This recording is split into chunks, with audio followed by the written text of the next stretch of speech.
Olá, turma, tudo bem? Eu sou o professor Eduardo Maciel, pós-graduado no curso de docência no ensino superior e também com especialização em psicanálise clínica e institucional.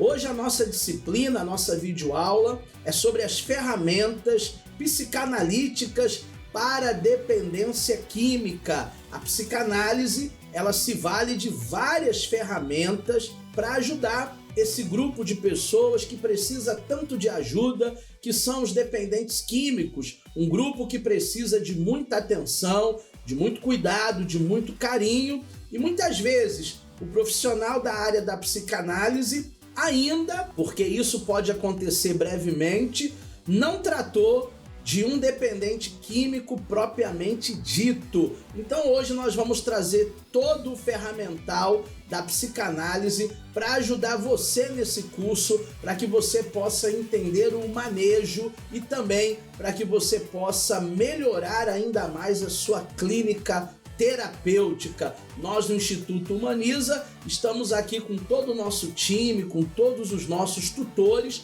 para tirar todas as suas dúvidas. Então vamos para a aula, porque hoje tem bastante conteúdo para você.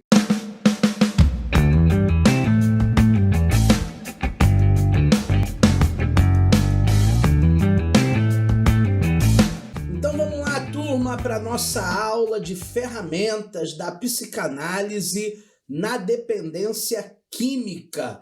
Como que a psicanálise ajuda na dependência química? Será que é possível conhecer um aspecto básico da nossa sociedade, já que a sociedade tende a produzir as suas próprias patologias? É algo que nós vamos estudar nesta aula de hoje. A dependência química, o número de pessoas dependentes químicos está crescendo ao longo dos anos assustadoramente. Na modernidade, estamos cada vez mais destilando álcool, manufaturando drogas sintéticas, de modo a potencializar o prazer. As pessoas hoje, elas vivem em um nível de hedonismo. O que é o hedonismo? É o prazer a qualquer custo. Pode até valer a minha saúde, pode até valer a perca de algumas coisas, por exemplo, a minha família, mas o que de fato eu vou buscar é o prazer a qualquer custo.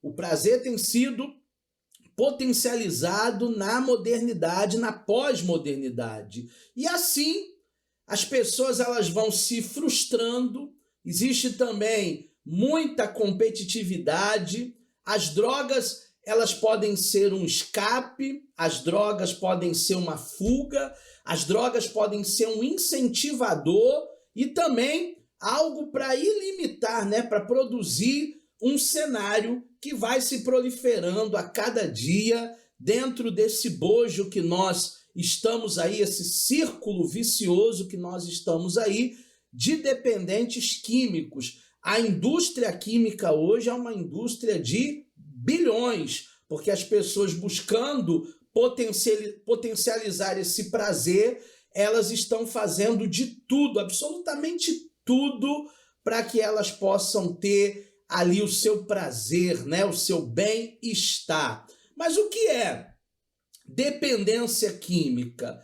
A dependência química ela também é conhecida como vício de drogas ou toxomania, Popularmente, vício de drogas. Alguém vai se referir ao outro como um viciado. E o nome técnico, o conceito científico, é a toxomania, que consiste em um conjunto de ocorrências fisiológicas, cognitivas, emocionais, comportamentais, que vão se desenvolvendo no organismo do indivíduo após o consumo de excesso, o consumo em excesso, no caso, de determinados componentes psicoativos. Na realidade, a dose ela começa sendo sempre uma dose pequena. Eu costumo dizer que o alcoólatra, ele não iniciou sendo um alcoólatra. Ele experimentou a primeira vez meio copo, mas aí chegou um tempo que o prazer daquele meio copo já seria potencializado por um copo inteiro. Então ele aumentou a sua dose. Chegou um outro momento que um copo já não lhe satisfaria mais. Então ele aumentou para 2 copos. Chega mais um momento que 2 copos não é o suficiente. Então ele aumenta para uma garrafa. Chega mais um momento que uma garrafa não lhe satisfaz. Então ele passa para 2 garrafas e por aí vai. A dose, a cada momento, ela é mais excessiva para que se possa voltar àquele prazer inicial, aquela satisfação inicial que começa com meio copinho e que depois termina para o alcoólatra, por exemplo, e ele não conseguir parar 2 garrafas, 3 garrafas, 10 garrafas. Quanto mais tiver, mais ele vai consumir.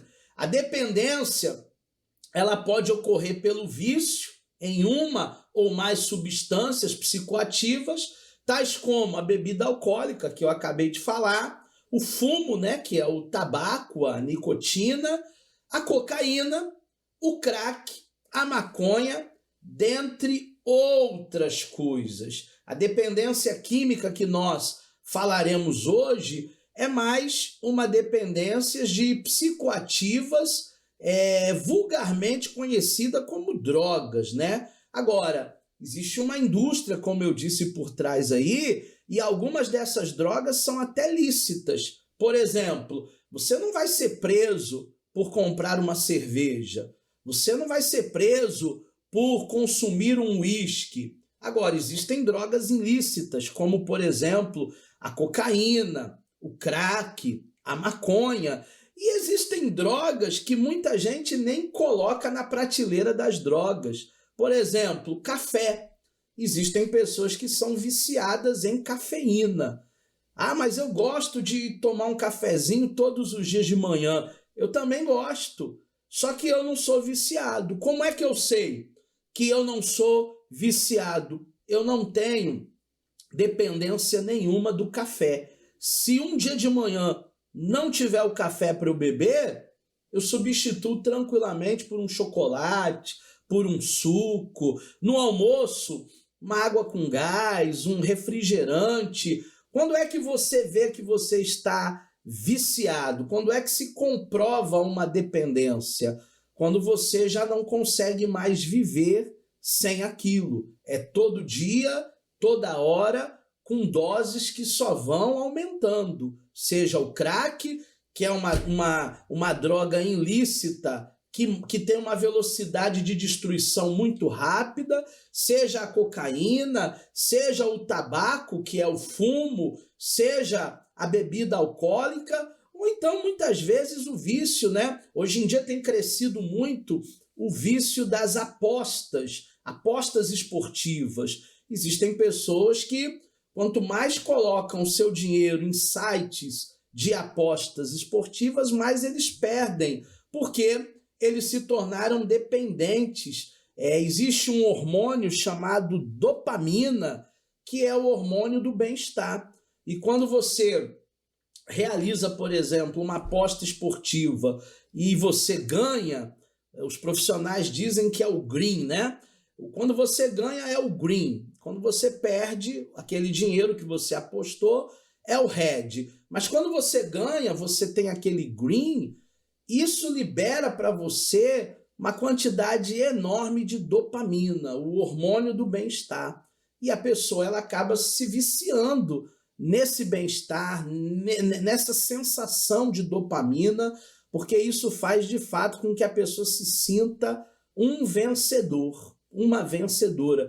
Tudo isso pode causar dependências. O que causa, então, essa dependência química? De acordo com a OMS, a Organização Mundial da Saúde, a dependência química ela pode ser considerada uma doença crônica, mas as características são multifatoriais. O que isso quer dizer?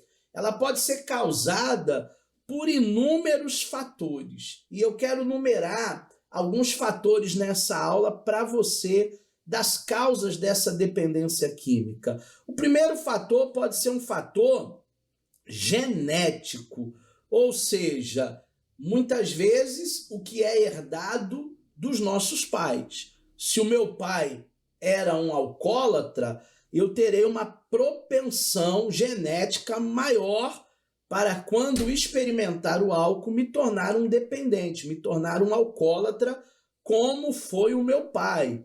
Também, uma segunda causa é uma causa ambiental. Existem causas ambientais. Existe um teórico na sociologia chamado Émile Durkheim. Émile Durkheim ele vai dizer que o homem ele é produto do meio. Ele vai se adequando ao meio e, por causa do ambiente que ele convive, se for um ambiente de drogas, ele vai olhar e vai entender que usar drogas é absolutamente normal, já que ele é um produto do meio. Se é um ambiente de barzinho, de pagode, de altas taxas aí, de alcoolismo, de fumo, de cigarro, ele já cresce naquele ritmo, naquele ambiente, e ele também está propenso a se tornar um dependente químico. Temos também fatores sociais, como, por exemplo, a solidão, como, por exemplo, a rejeição, como, por exemplo, a frustração. Todo ser humano, em algum momento, ele vai se sentir sozinho, ele vai se sentir fracassado, ele vai se sentir desorientado, ele vai se sentir desiludido. E muitos vão recorrer, às drogas, para suprir esse vazio, suprir esse baque. Também existem fatores psicológicos. Existem pessoas que ainda não conseguiram se estabilizar, se equilibrar psicologicamente. Elas não conseguiram equilibrar os dois lados da força, digamos assim. Quais são os dois lados da força? O que é bom, o que é mal? Nós devemos equilibrar. São fatores psicológicos, comportamentais, que nós precisamos, de fato, entender. Mas ainda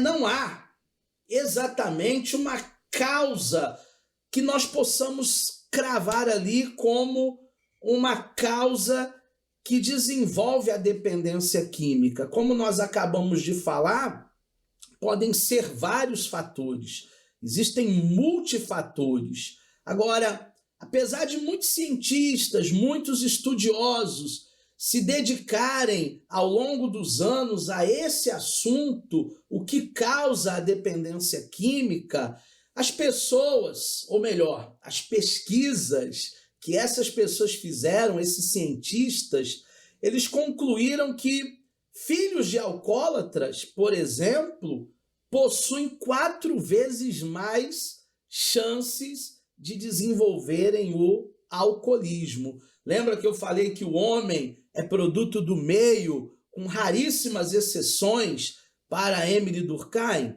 Então, esse homem que é produto do meio e fatores genéticos atrelados a isso faz com que filhos de alcoólatras possam, por exemplo, possuir 4 vezes mais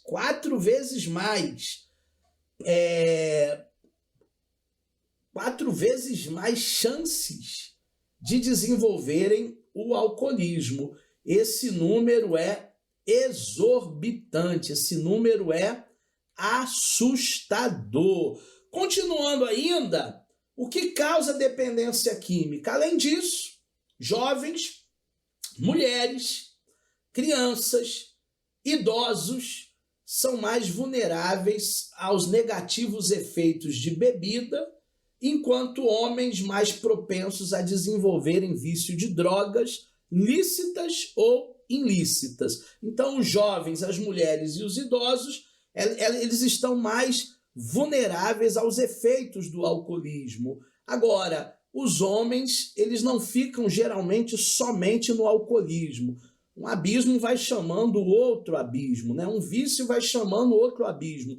Talvez um vício, talvez ele começa sim no alcoolismo, mas depois ele já parte para drogas lícitas, drogas ilícitas, como o tabaco, como a maconha, como a cocaína e por aí vai.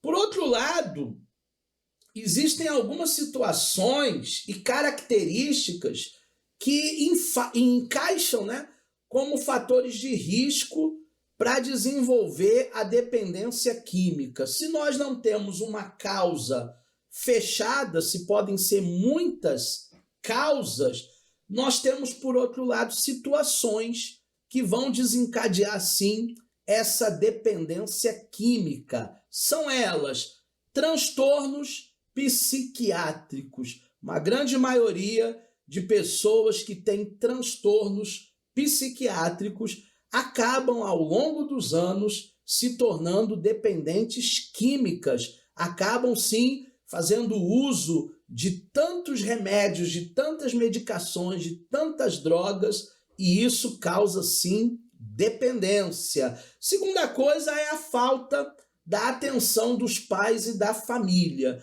Por causa das carências humanas, os jovens hoje vão buscar um abraço do pai e muitas vezes ele não tem. Ele vai buscar um aconchego no colo da mãe e muitas vezes ele não tem. O pai trabalha, quando sai de casa o jovem está dormindo, quando volta altas horas da noite o filho já está dormindo de novo. Por causa dessa ausência dos pais, por causa dessa falta de atenção da família, muitos vão se refugiar e vão encontrar, sim, as drogas, vão se tornando dependentes químicos. Fatores genéticos, nós já falamos, filhos de alcoólatras têm uma propensão 4 vezes maior, uma chance 4 vezes maior de se tornarem alcoólatras, e a fácil disponibilidade de substâncias psicoativas, principalmente as drogas ilegais, elas entram nas comunidades, as pessoas sabem aonde encontrar essas substâncias. Não é tão difícil assim alguém que está se viciando encontrar aí substâncias psicoativas para o seu consumo. Agora vamos falar um pouco dos sintomas do vício. Vamos falar um pouco de dependência. Quando uma pessoa ela já está dependente de uma determinada substância, em primeiro lugar, esse desejo constante é cada vez maior de consumir a substância. Vamos dizer que alguém usava cocaína socialmente. O que é socialmente? Esporadicamente, uma vez na semana. Aí depois ela passa a usar 2 vezes na semana. Aí depois já não é mais suficiente 2 vezes na semana. Agora já são 3 vezes na semana. Daqui a pouco, a pessoa ela já está fazendo o consumo a semana toda, de segunda a segunda. Então, esse vício já se tornou uma dependência. A pessoa já se programa para fazer aquilo em determinados dias com mais e mais e maior frequência. Em segundo lugar, a perca de controle, né? Fazendo com que não seja possível parar de consumir a droga depois de iniciado o ciclo. Quando uma pessoa se vicia, ela não consegue mais parar, ela não consegue mais ter o controle, por mais que ela admita. Existem pessoas que vão olhar para você e vão dizer assim: eu paro quando eu quiser. Quando eu quiser, eu paro de usar. Não é bem assim, porque ela perdeu o controle dos seus atos, porque o corpo está pedindo, e ela já não consegue parar esse ciclo que foi iniciado. Em terceiro lugar, a maior tolerância do organismo físico, né, do corpo humano, aos efeitos das drogas, ao efeito do álcool, fazendo com que o consumo tenha que cada vez mais ser maior, para que frequentemente sejam atingidos os mesmos efeitos de antes. Então o corpo ele vai se acostumando com os efeitos daquela substância. Por isso que eu preciso de uma dose maior, por isso que eu preciso usar cada vez mais, porque já não é como antes, que era só uma vez na semana, ou que é só meio copo, um copinho, socialmente. Não. Agora, para que eu possa atingir os mesmos efeitos que eu conseguia antes, eu vou precisar de uma dose cada vez maior. E é por isso que esse organismo começa a se viciar. É por isso que esse organismo começa a pedir cada vez mais, por causa dessa maior tolerância. Vamos falar agora de abstinência, porque a abstinência também causa alguns sintomas. A abstinência é quando não ocorre mais o consumo. Aí eu vou dar uma parada. Essa semana eu não vou mais usar cocaína. Aí eu vou dar uma parada. Essa semana eu não vou beber. Essa semana eu não vou fumar. Aí é aquela semana, são aqueles dias da abstinência. E aí a pessoa ela começa a ter tremores. O primeiro sintoma é o tremor. Uma vez eu brinquei com um amigo meu, baterista, que tocava comigo numa banda, e eu fiz um desafio com ele. O nome dele é Sidney. O Sidney ele era viciado em cafeína, viciado em café. Uma droga lícita. Muita gente toma café. Eu tomo café. Mas ele tomava café 3 vezes ao dia, 5 vezes ao dia. Toda hora ele estava lá com uma xicrinha de café. Quando não tinha café no lugar que a gente ensaiava, ele saía, ia para a padaria, desesperado, como um zumbi, procurando café. E aí eu fiz um desafio com ele. Você é viciado? Ele disse, não, eu não sou viciado, não. Então eu duvido que você vai ficar 40 dias sem tomar café. Se você ficar 40 dias sem tomar café, aí eu fiz lá uma aposta com ele lá, eu nem lembro mais o que eu prometi para ele, já fazem muitos anos. E começou. Primeiro dia, ele dizia que não era viciado, que conseguiria, ficou sem tomar café. Segundo dia, mesma coisa. Quando deu o terceiro dia, ele tremia. A carne dele pulava. A necessidade da cafeína e ele não conseguiu uma semana, o que dirá 40 dias. Um outro sintoma da abstinência é a ansiedade. A pessoa ela fica ansiosa, acelerada, alguns vão roer unhas, ela quer distrair, ela quer tirar aquela fissura do vício, por isso que a abstinência traz ansiedades. Sudorese. Sudorese é aquele suador, né? É aquele calor insuportável, às vezes até num dia de frio, um dia fresquinho, a pessoa que tem sudorese, ela soa copiosamente. Insônia. Por causa da abstinência, ele não consegue dormir. Ela não consegue dormir, perde o sono. É o organismo pedindo a droga. E também a irritabilidade. Existem pessoas que ficam muito estressadas, ficam muito irritadas. É como se você tirasse um osso de um cachorro feroz. É como se você tirasse um pirulito de uma criança. É a mesma sensação.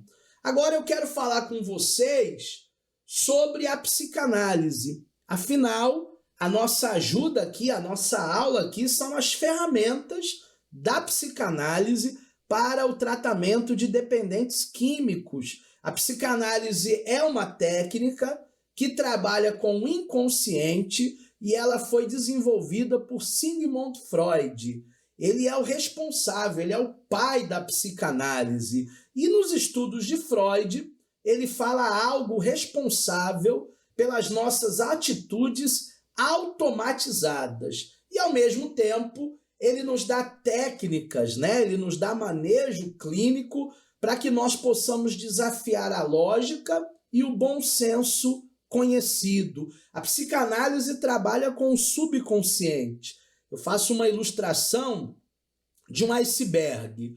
Nós não enxergamos o iceberg completamente. Nós enxergamos uma parte do iceberg, que é aquela montanha de gelos, né, que está acima da água. O que está acima da água, nós vemos. O que está debaixo das águas, nós não conseguimos enxergar. É justamente o subconsciente, é justamente o inconsciente que está debaixo ali das águas do nosso consciente. Muitas vezes eu posso trazer para vocês memórias que estão no seu pré-consciente. Por exemplo, onde é que foi o teu último Natal? Foi na casa de quem? Foi na sua casa? Quais foram as comidas que tinham na mesa? Eu estou trazendo coisas que estão na sua memória pré-consciente para que você lembre do último Natal, aonde foi, o que você comeu, aonde você ceou. Então isso está no pré-consciente, eu trouxe agora com a minha sugestão. Agora, o que está no inconsciente nem você lembra. Você não consegue de fato lembrar. São memórias da sua infância que foram apagadas. Na verdade, elas não foram apagadas. Elas foram colocadas numa pasta chamada inconsciente, que a psicanálise tem ferramentas para trabalhar e para trazer coisas até traumáticas que refletem hoje e você nem sabe o porquê, mas que a psicanálise consegue descobrir. O inconsciente é a chave de estudo para essas técnicas. Freud percebeu que muitos dos comportamentos que nós possuímos hoje são influenciados por uma força inconsciente, como nossos desejos, nossos impulsos, nossa memória, traumas. É o lado dark do ser humano, é o lado negro. Existem pessoas que dizem assim, eu sou muito bonzinho, eu não faço mal para ninguém, eu sou um ótimo vizinho, eu sou um ótimo parceiro, eu sou uma ótima pessoa. E aí quando ela começa a fazer as análises e ela começa a ser uma pessoa analisada, ela vai ver que não é bem assim. Todo ser humano tem um lado dark, todo ser humano tem coisas que ele não quer nem lembrar, ele prefere apagar.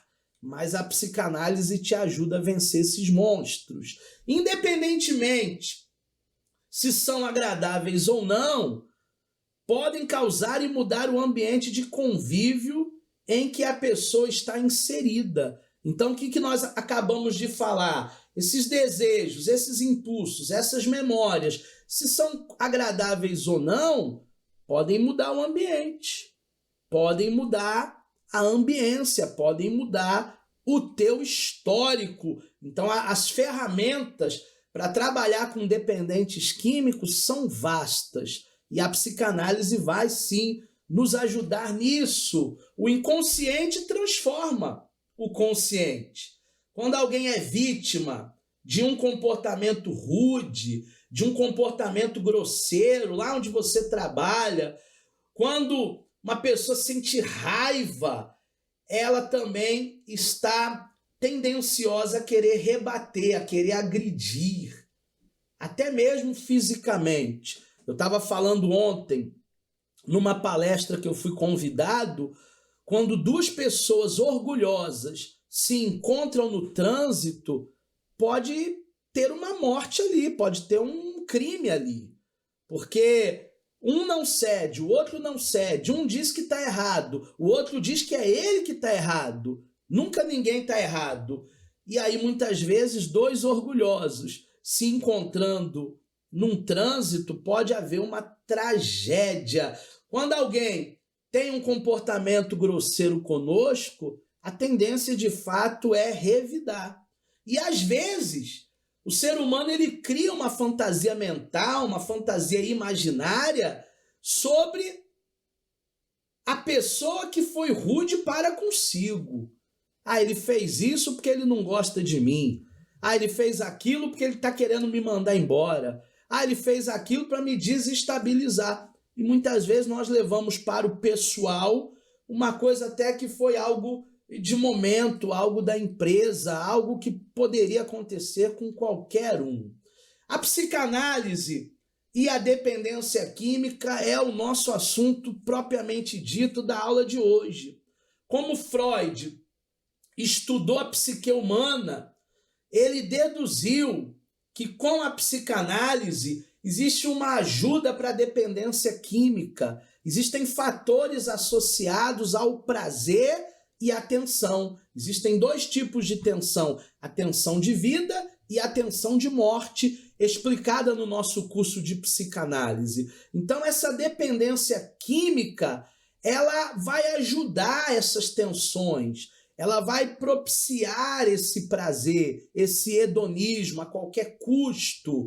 Para ele, para Freud, o aparelho psíquico do ser humano visa o alívio da tensão em diferentes formas, evitando, por exemplo, o desprazer e valorizando o prazer. O ser humano, ele não quer se sentir desconfortável jamais. O ser humano, ele quer se sentir confortável. Ele valoriza o prazer, ele valoriza o bem-estar. Ele não quer estar incomodado por nada nem ninguém. Então, Freud vai estudar.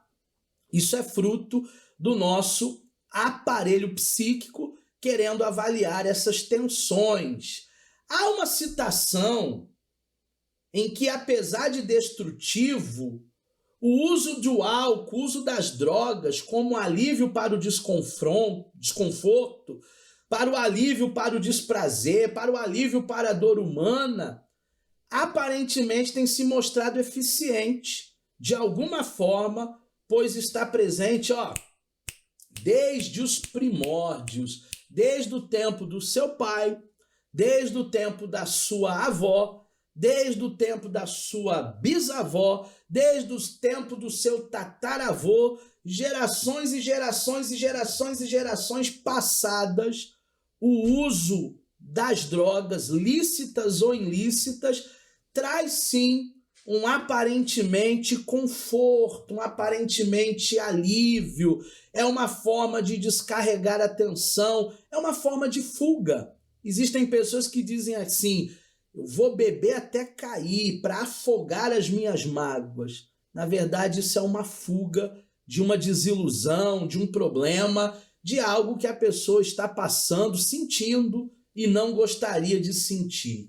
O homem está sempre em busca de aplacar os seus medos, acobertar as suas fragilidades, os seus pontos fracos, a sua impotência, de modo a se afastar da realidade por não precisar lidar com tudo de uma vez. Então existem pessoas que estão extremamente sobrecarregadas e ela precisa de um alívio, ela precisa de um anestésico, ela precisa de um ópio, ela precisa fugir um pouco da realidade. É uma maneira de aplacar nossos medos, de acobertar as nossas fragilidades, os nossos pontos fracos, a nossa impotência, a nossa vulnerabilidade. A intoxicação por drogas, álcools, chás, alucinógenos, são conjuntos de mecanismos que ajudam, sim, o homem a enganar a si mesmo e a viver num mundo ideal, onde a tensão psíquica é igual a zero. Isso é uma ilusão? Sim. Isso é um disfarce? Sim. Isso é uma fuga? Sim. Porque todo ser humano precisa sentir essa tensão, precisa sentir esses medos, essas frustrações, precisa aprender a lidar com nãos. A vida não te dá só o sim, a vida também te dá o não. Precisa aprender a lidar com o luto.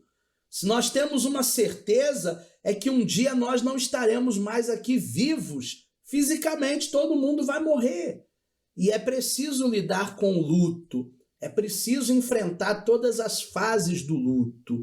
Porém, esse mundo fabricado pela dependência química é ideológico e não real. Existem coisas na indústria da dependência química sensações que não são reais. A mesma coisa acontece na indústria da pornografia. Quando uma pessoa ela é viciada em pornografia, ela vê determinados vídeos, determinados sites, e ela comprova ali um sexo que não é real. Aquilo ali é cinematográfico, aquilo ali está cheio de edições, está cheio de cortes. Para ela é o ideal. A mulher ideal, o homem ideal, a relação sexual ideal, mas aquilo não é real. É ilógico. A indústria da pornografia está vendendo algo que nunca vai acontecer com um casal entre quatro paredes natural. Quais são os tratamentos, então, professor Eduardo, para a dependência química? Existem diversos pilares aí de recuperação, como tratamentos medicamentosos, terapias em grupos, terapias individuais, análises. Tem muita coisa para a pessoa superar, para a pessoa vencer. E através dessas ferramentas da psicanálise, é possível sim organizar os pensamentos e melhorar os comportamentos. É possível vencer o vício? É possível. É possível deixar de ser um viciado, aprisionado naquilo? É possível. A importância da terapia, da análise, entra justamente nesse momento. Os terapeutas, os psicanalistas, eles ajudam o dependente a mergulhar nas profundezas da sua mente e tratar os gatilhos principais que faz com que o usuário, mesmo não querendo usar, acabe usando. O que é um gatilho? Um gatilho é uma determinada situação que faz a pessoa ser suscetível àquela prática. Vou dar um exemplo aqui. Existem homens que são viciados em bebidas, é o alcoólatra. Só que ele não bebe quando ele está em paz com a esposa dele. Enquanto ele estiver em paz, mil maravilhas, lua de mel, ele não consome álcool. Mas é só a esposa dele brigar com ele que aquilo funciona como um gatilho e ele recorre no quê? Na bebida, no álcool. Então, são gatilhos que podem trazer aí, fazer o usuário usar aquilo que ele não quer usar.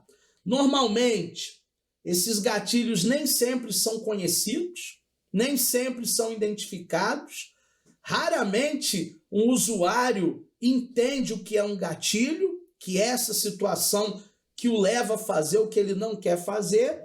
Contudo, ao longo do processo, os caminhos mentais que ambos percorrem, tanto o analista como o analisado, podem surpreender o paciente e ajudá-lo a se transformar. Então, por que a análise psicanalítica ela é importante? Por que as ferramentas que nós usamos na clínica psicanalítica são importantes?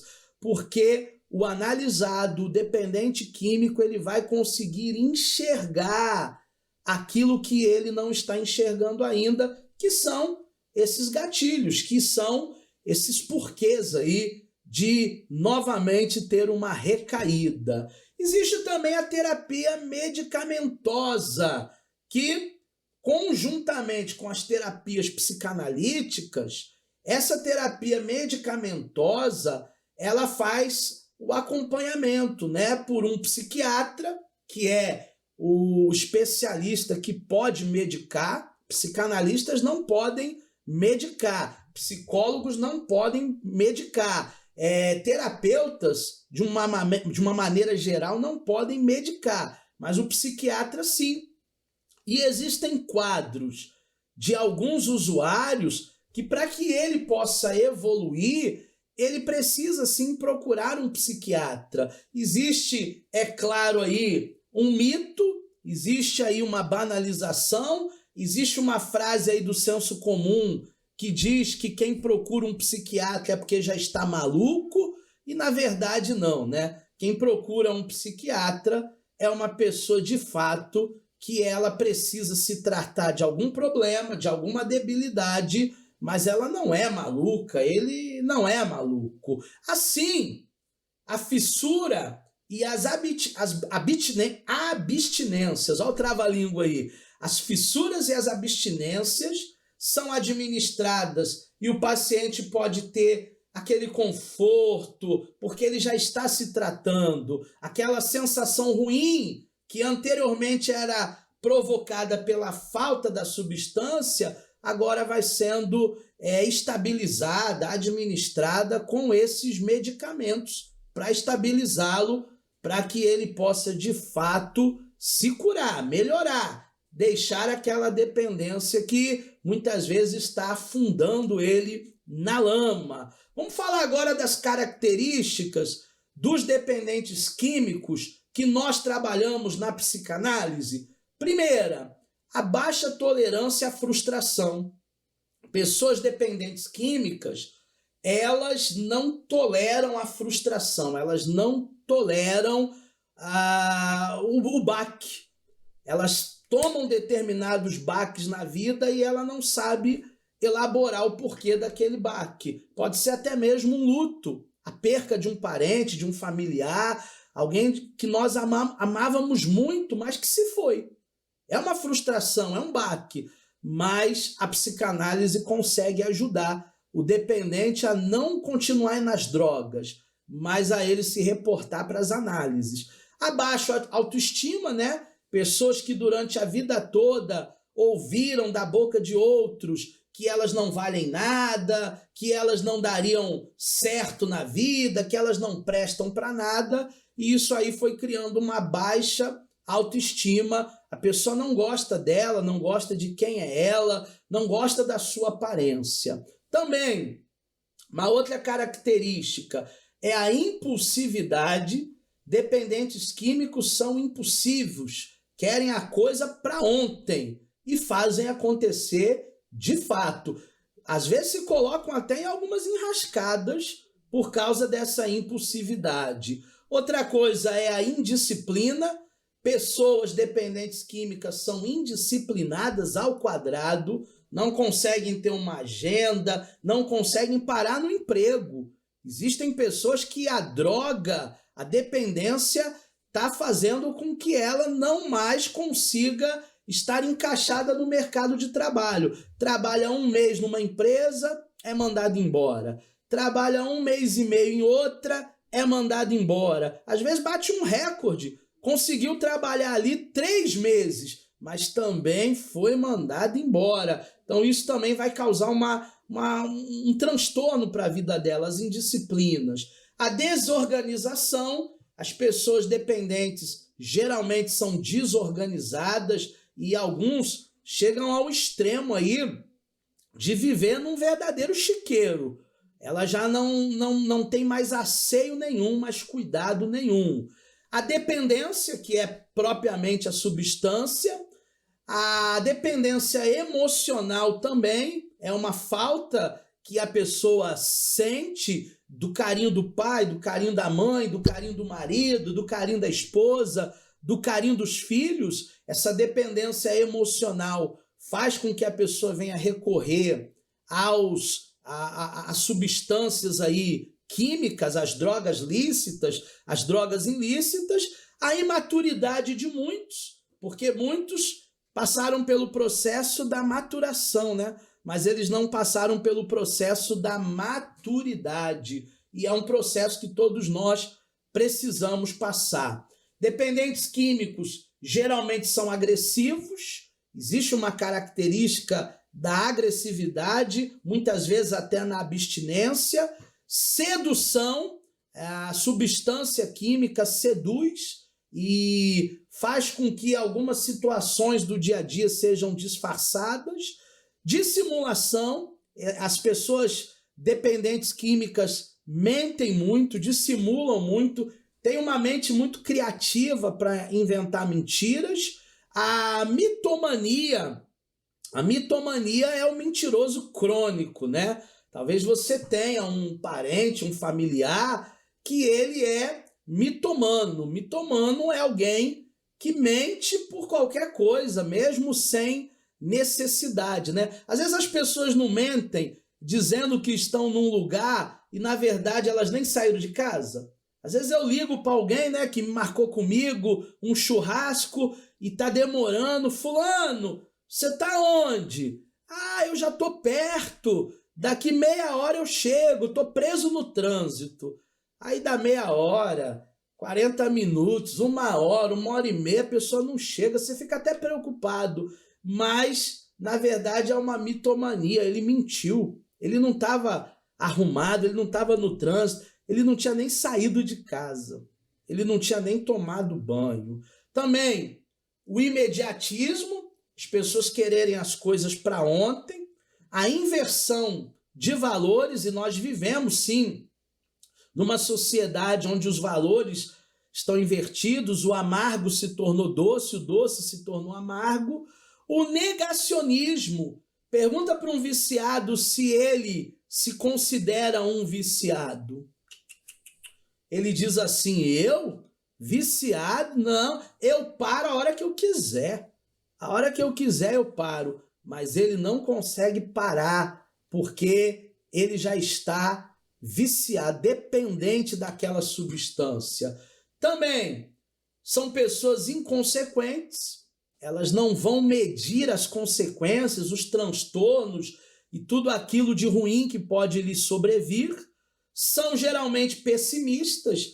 Você fala para ela assim, o dia tá tão bom, o dia tá tão bonito, e o que você vai fazer hoje? O que você vai fazer amanhã? Qual é o teu projeto para daqui 1 ano? Eu nem sei se eu vou estar vivo. De repente eu já morri. Então são pessoas que não esperam nada do futuro, são pessimistas, são chantagistas.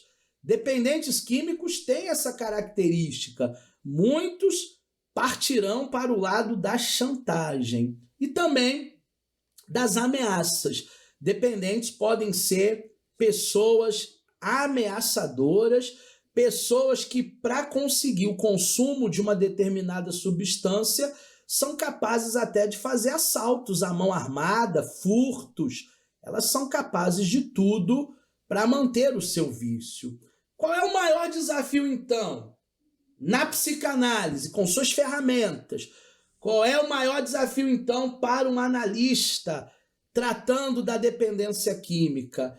Estabelecer um vínculo terapêutico com o usuário e criar uma perfeita sintonia, proporcionando ali, no momento da análise, uma experiência compartilhada, né? Um compartilhamento da experiência emocional. O dependente químico, ele precisa confiar em você, ele precisa fazer transferência e você precisa usar de todo o teu conhecimento, de todo o teu manejo clínico para que essa terapia, que não vai se dar apenas em uma sessão, tá, gente? Às vezes é na 10ª sessão, às vezes é na 15ª sessão que o analisado ali começa a se abrir e começa a reconhecer o seu lado dark, a sua dependência. É um processo que leva tempo e nós precisamos estabelecer esse vínculo sem nenhum tipo de preconceito.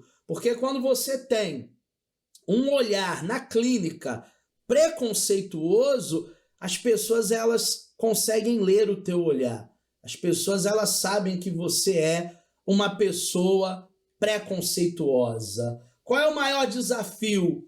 O analista precisa imergir nas experiências emocionais primitivas, no sofrimento profundo do analisado, do dependente químico, com o objetivo de auxiliar a elaboração de um plano para que o paciente supere tudo isso. É possível superar? Volto a dizer, é possível. É possível vencer o vício? Sim, absolutamente possível. Mas tem que haver um querer, tem que haver uma análise, tem que haver uma transferência. Vamos falar agora um pouco da imersão interna e da imersão externa da abordagem psicanalítica. O que é isso, professor? A primeira interpretação é aquela que irá reorganizar o mundo interno.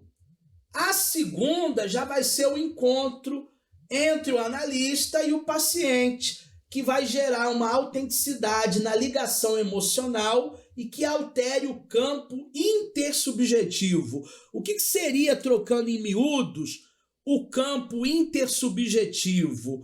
A intersubjetividade é a condição da vida social que permite essa partilha, a partilha de sentidos, de experiências, de conhecimento entre sujeitos. Então, o analista ele precisa ter esse feeling, ele precisa trabalhar com esse sujeito de maneira intersubjetiva, para que ele possa se abrir a novas experiências, para que ele possa entender os seus sentidos e para que ele possa conhecer não só os malefícios de tudo aquilo que a dependência química está lhe causando, mas que ele possa conhecer também que existe um futuro que lhe espera e que a vida dele ainda tem jeito, que ele ainda tem chance. Mesmo ele desistindo dele, a família não desistiu dele, os amigos não desistiram dele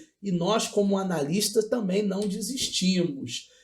Para os pacientes, há uma importância nessa correlação.